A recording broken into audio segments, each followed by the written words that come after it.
Why wars begin. The real causes behind major conflicts. The myth of sudden war.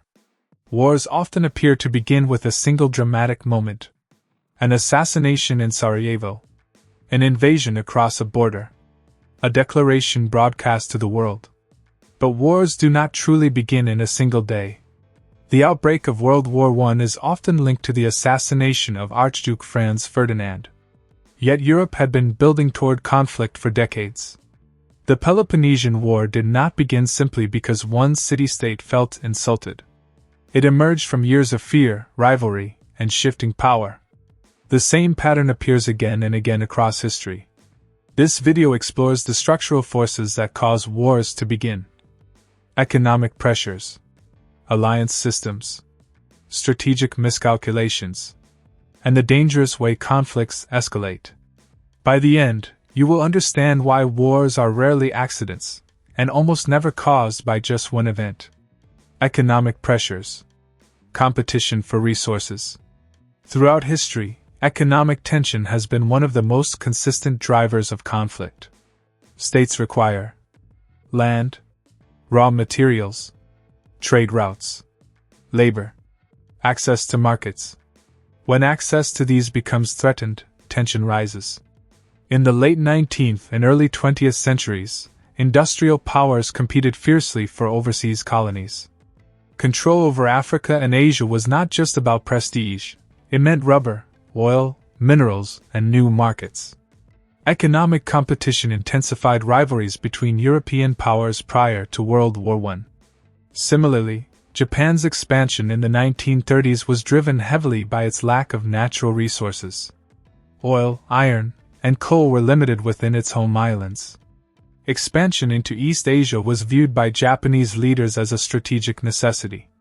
Economic pressure does not automatically cause war, but it creates friction. Economic decline and internal pressure. Sometimes the issue is not resource acquisition, but economic instability at home. The global economic crisis following the Great Depression severely destabilized political systems across Europe. In Germany, economic collapse contributed to political radicalization and aggressive foreign policy under Adolf Hitler, a key factor leading to Second World War. Economic hardship often increases. Nationalism. Political extremism. Blame of foreign rivals. Public support for assertive policies. Leaders under domestic economic pressure may pursue external confrontation to unify their population or distract from internal problems. Trade disruption and fear. Economic interdependence does not always prevent war. Sometimes it creates vulnerability. If one state fears being cut off from critical trade routes or blockaded, it may strike first. This dynamic has repeated throughout naval history, from ancient Athens to modern maritime powers. Economic fear can become strategic fear. And strategic fear can become war. Alliance systems. Security through partnership. Alliances are designed to prevent war. But paradoxically, they often expand wars once they begin. Before World War I, Europe was divided into two major alliance blocs. The Triple Entente. The Triple Alliance. These systems were intended as deterrents. Instead, they ensured that a regional crisis became global.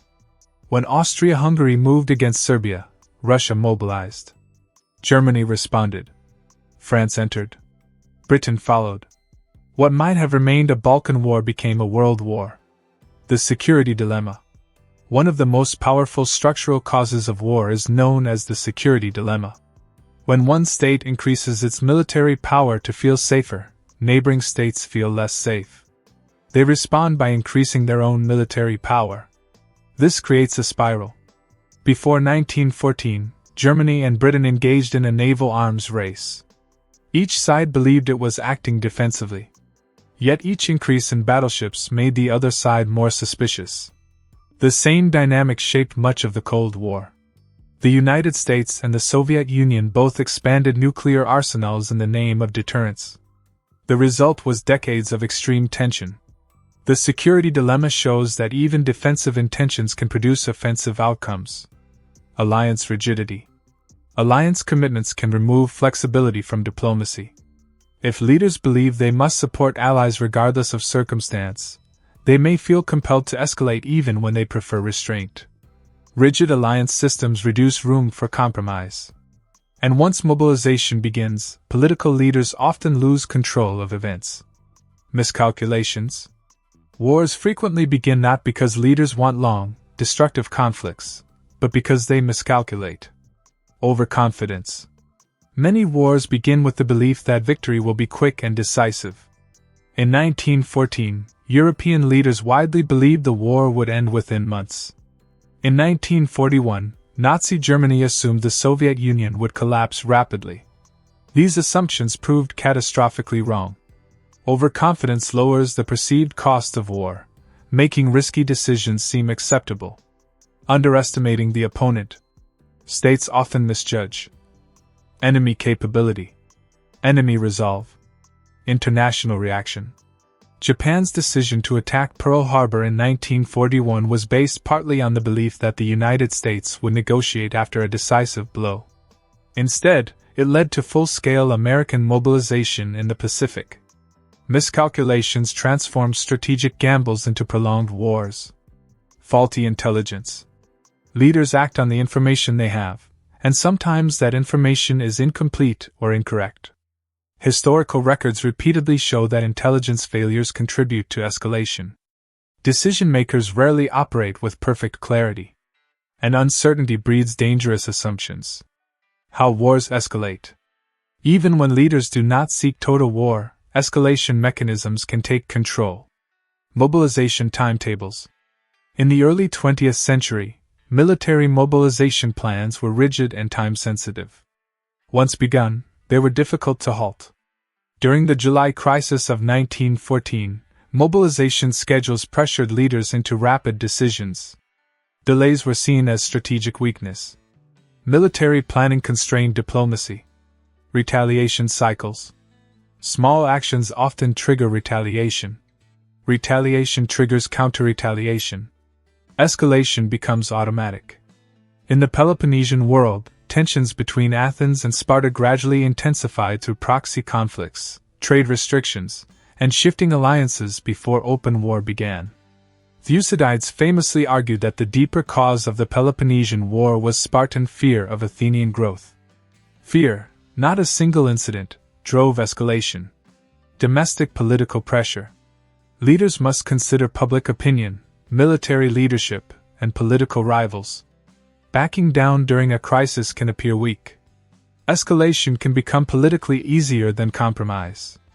This dynamic appears repeatedly across centuries. The pattern behind major wars.